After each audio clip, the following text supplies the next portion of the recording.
नमस्कार, मी श्वेता अंकले. तरुण भारतच्या न्यूज बुलेटिन मध्ये आपल्या सर्वांचे स्वागत. आता पाहूया ठळक घडामोडी. गुजरातमध्ये दारूबंदी असल्यामुळे गोव्यातून अवैध दारूची चोरटी वाहतूक करणाऱ्या वाहनाला पकडून 75 लाख रुपये किमतीचा मुद्देमाल हस्तगत केला. ही कारवाई बेळगाव अबकारी खात्याच्या पोलिसांनी केली.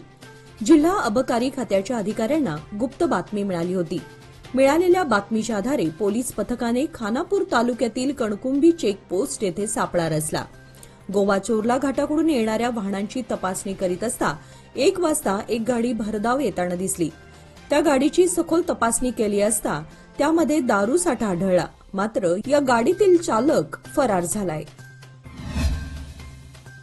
बैलहोंगल तालुक्यातील अमतूर बेविनकोप येथे रस्ता ओलांडल्यावरून झालेल्या किरकोळ वादातून एकाचा भोसकून खून केल्याची घटना काल सोमवारी घडली. अमतूर गावातील केदारी यल्लाप्पा अंगडी वय 42 असे खून झालेल्या व्यक्तीचे नाव आहे. चाकूने वार केल्याने त्याला मोठ्या प्रमाणात रक्तस्राव झाल्यानं उपचारासाठी सरकारी रुग्णालयात दाखल करण्यात आलं. मात्र त्याचा उपचाराविना मृत्यू झाला. या घटनेमध्ये संशयित आरोपी बाळाप्पा शिवानंद अंगडी वय 21, शिवानंद बाळाप्पा अंगडी वय 51, आत्मानंद शिवानंद अंगडी वय 14 हे फरार झालेत. या प्रकरणी बैलहोंगल पोलीस ठाण्यामध्ये गुन्हा दाखल करण्यात आलाय. चिक्कोडी तालुक्यातील मांगणूर येथील विवाहित महिलेने 17 महिन्याच्या मुलासह विहिरीत उडी घेऊन आत्महत्या केली आहे. याबाबत चिक्कोडी पोलिसात अकस्मात मृत्यूची नोंद करण्यात आली आहे. घरगुती वादातून ही आत्महत्या केल्याचा संशय असल्याचं पोलिसांचं म्हणणं आहे. घरगुती वादातून रागाच्या भरामध्ये आज मंगळवारी दिनांक 1 रोजी गायत्री वाघमोरे वय 26 हिने 17 महिन्याच्या कंदम्मा या मुलाला घेऊन विहिरीत उडी घेऊन आत्महत्या केल्याची घटना उघडकीस आली आहे. विविध मागण्यांच्या पूर्ततेसाठी तलाठ्यांनी गुरुवार दिनांक 26 सप्टेंबरपासून जिल्हाधिकारी कार्यालयासमोर धरणे धरले असून आज मंगळवारी 6व्या दिवशी देखील मागण्या मान्य न झाल्याने आंदोलन सुरूच आहे. जिल्हाधिकारी कार्यालयाच्या प्रवेशद्वारावर दोन्ही बाजूला उभारण्यात आलेल्या मंडपामध्ये तलाठ्यांनी ठाण मांडला आहे. महसूल खात्यातील प्रमुख जबाबदाऱ्या तलाठ्यांवर आहेत.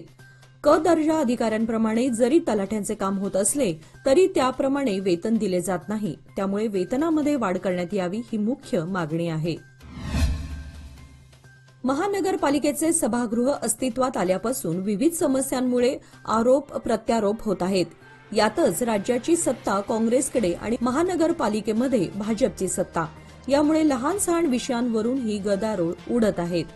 आता शहापूर येथील त्या जागेच्या प्रश्नावरून महानगरपालिकेमध्ये मोठे राजकारणाचं महानाट्य घडले. ती जागा मूळ मालकाला परत देण्यात आली. मात्र आता सत्ताधारी गटातून त्या विरोधात आवाज उठवण्याची शक्यता आहे. त्यामुळे महानगरपालिका आयुक्तांची मात्र यामध्ये फरफट सुरू झाली आहे. याबाबत सत्ताधारी गटाने लवकरच कौन्सिल बैठक घेण्याची तयारी सुरू केल्याची माहिती उपलब्ध झाली आहे. कमी कालावधीत आकर्षक परतावा लोकमान्य सोसायटी सादर करीत आहे अनमोल आर्थिक ठेव योजना, जी देते तुमच्या गुंतवणुकीवर 10% परतावा, तेही फक्त 13 महिन्यांमध्ये. अधिक माहितीसाठी कॉल करा 1800-212-4050. योजना फक्त सभासदांकरता. नियम वाटी लागू. लोकमान्य, जिथे पैसा वाढतो आणि नातं वृद्धिंगत होतं. बेळगावमध्ये गणेशोत्सव व ईद मिलाद मिरवणूक शांततेत पार पडल्याबद्दल पोलीस खात्यातर्फे याडा मार्टिन यांचा सत्कार करण्यात आला. यावेळी उपस्थित नगरसेवक रवी साळुंखे, माजी नगरसेवक मनोहर हलगेकर, अप्पाजी बस्तवाडकर, दशरथ नागरे, राजू सावंत, बंडू बिर्जे, रोहित भाकोजी आदी उपस्थित होते. एकीकडे बेळगावच्या रहदारीत वाढ झाली असून वारंवार वाहतूक कोंडीची समस्याच निर्माण होत आहे. अशातच अनेक ठिकाणी वाहतुकीला अडथळा होईल असे अनेक प्रकार घडत असून आता चन्नमा सर्कलपासून सन्मान हॉटेलपर्यंतच्या मार्गावर मोकाट जनावरांचा वावर वाढल्यानं रस्त्यावरून जाणाऱ्या वाहन चालकांना कसरत करण्याची वेळ आली आहे. चन्नमा सर्कलचा सिग्नल सुटल्यानंतर वाहनांची मोठी गर्दी होते. शिवाय या रस्त्यावर मोठ्या प्रमाणात वाहनांची वर्दळही असते. या भागामध्ये असणाऱ्या शाळा महाविद्यालयात हजारो विद्यार्थी दररोज ये जा करतात. सन्मान हॉटेलसमोर घालण्यात आलेल्या बॅरिकेड्समुळे वाहतुकीच्या समस्येत आणखीनच भर पडली असून अशातच आता मोकाट जनावरांमुळे वाहतुकीला अडथळे निर्माण होत आहेत. याकडे मनपाने तातडीने लक्ष देणे गरजेचे आहे. गेल्या काही दिवसांपासून अनगोळ वडगाव मुख्य रस्त्यावरील ओमकार नगर येथे कचरा डंप करण्यात येतोय. इतर ठिकाणचा कचरा गोळा करून त्या ठिकाणी आणला जातो. त्यानंतर महानगरपालिकेच्या कचरा वाहू वाहनामध्ये तो भरला जातो. मात्र अर्धा कचरा त्याच ठिकाणी फेकून दिला जात आहे. त्यामुळे या परिसरात दुर्गंधी पसरली असून मुख्य रस्त्यावर कचरा डंप करण्याचे काम थांबवावे अशी मागणी या परिसरातील नागरिकातून होत आहे. वाहनांमध्ये कचरा पूर्ण भरल्यानंतर उरलेला कचरा तेथेच टाकून देण्यात येतोय. त्या ठिकाणी कचरा कुंडीही आहे, मात्र त्या कुंडीमध्ये कचरा टाकला जात नाही. दुसऱ्या दिवशी नागरिकही त्याच ठिकाणी कचरा टाकत असतात. त्यामुळे कचऱ्याचा साठा अधिक प्रमाणात होत आहे. तेल कंपन्यांनी कमर्शियल गॅस सिलेंडरच्या किमतीमध्ये बदल केला आहे. हा बदल लोकांच्या खिशावरील भार वाढवणार आहे. 19 किलो वजनाचा कमर्शियल गॅस सिलेंडरच्या किमतीमध्ये 48 रुपये 50 पैशांनी वाढ करण्यात आली आहे. तर 5 किलोच्या फ्री ट्रेड एलपीजी सिलेंडरच्या किमतीमध्ये 12 रुपयांनी वाढ करण्यात आली आहे. वाढीव किंमत 1 ऑक्टोबरपासून लागू करण्यात आली आहे. 14 किलो वजनाच्या घरगुती वापराच्या गॅस सिलेंडरच्या दरात मात्र कुठलाच बदल करण्यात आलेला नाही. जिल्हा प्रशासन, जिल्हा पंचायत, वार्ता आणि संपर्क खाते व महानगरपालिका यांच्या संयुक्त विद्यमाने बुधवार दिनांक 2 ऑक्टोबर रोजी महात्मा गांधी यांची 155वी जयंती टिळकवाडी येथील वीर सौधमध्ये सकाळी 9 वाजता साजरी केली जाणार आहे. पालकमंत्री सतीश जारकिहोळी यांच्या हस्ते उद्घाटन होईल.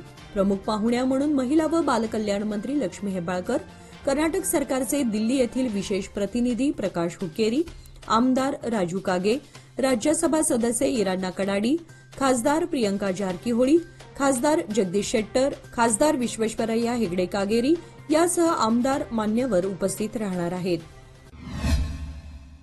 उज्ज्वल भविष्याच्या गुंतवणुकीची सुरुवात लोकमान्य सोसायटी सादर करीत आहे. मान्सून ठेव योजना, जी देते तुमच्या गुंतवणुकीवर 10.25% परतावा, तेही फक्त 500 दिवसांमध्ये. अधिक माहितीसाठी कॉल करा 1800-212-4050. योजना फक्त सभासदांकरता. नियम वाटी लागू. लोकमान्य, जिथे पैसा वाढतो आणि नातं वृद्धिंगत होतं. महाराष्ट्र आणि कर्नाटकाच्या सीमेवर वसलेल्या शिनोळी गावानजीक असलेल्या महिपाळगड येथील महिपाळगडाची स्वच्छता मोहीम हाती घेण्यात आली होती. आयुष्याचा एकच प्रण, गड किल्ले संवर्धन असे म्हणत बेळगावच्या सुमारे 25 तरुण आणि तरुणींनी वैजनाथ येथील महिपाळगड येथील गडाची व तटबंदीची स्वच्छता केली. तटबंदीवर पसरलेल्या वेली तसेच गवत काढून तटबंदी स्वच्छ केली. त्यांच्या या उपक्रमाचे शिवप्रेमींमधून कौतुक होत आहे. या उपक्रमामध्ये कल्याणी बसुरते, शीतल श्रीखंडे, गौतम आपटेकर, योगेश पवार, गार्गी पाटील, गजानन पाटील, शिवाली जुजवाडकर, किशोर धुडुम, दीपक कडोलकर, अभि बांगरी, कीर्ती बामणे, प्रशांत हुंदरे, प्रमोद आवरेकर, निकिता गौडवाडकर, रोहिणी, स्वाती, सोनाली आदींसह अनेक शिवभक्तांनी सहभाग घेतला होता. ढोणेवाडी येथील गणेश नगरमध्ये गेल्या काही दिवसांपासून पाणी समस्या निर्माण झाली आहे. पाण्यासाठी निवेदन देऊन देखील ग्रामपंचायतीच्या वतीने दखल घेतली नसल्याने रयत संघटनेच्या पुढाकाराने व संतप्त महिलांनी ग्रामपंचायतीवर मोर्चा काढला.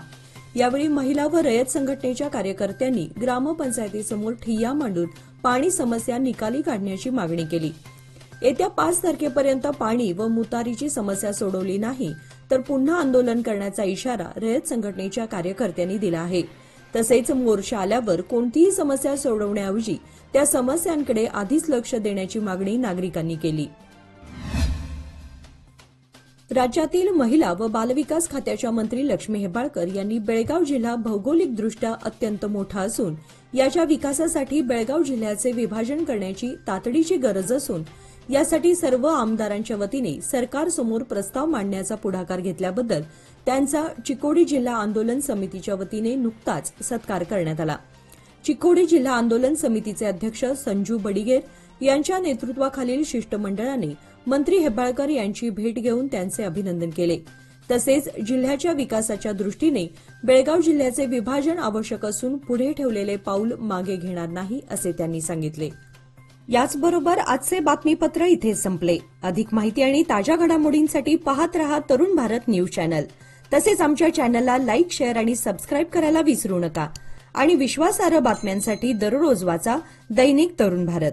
धन्यवाद.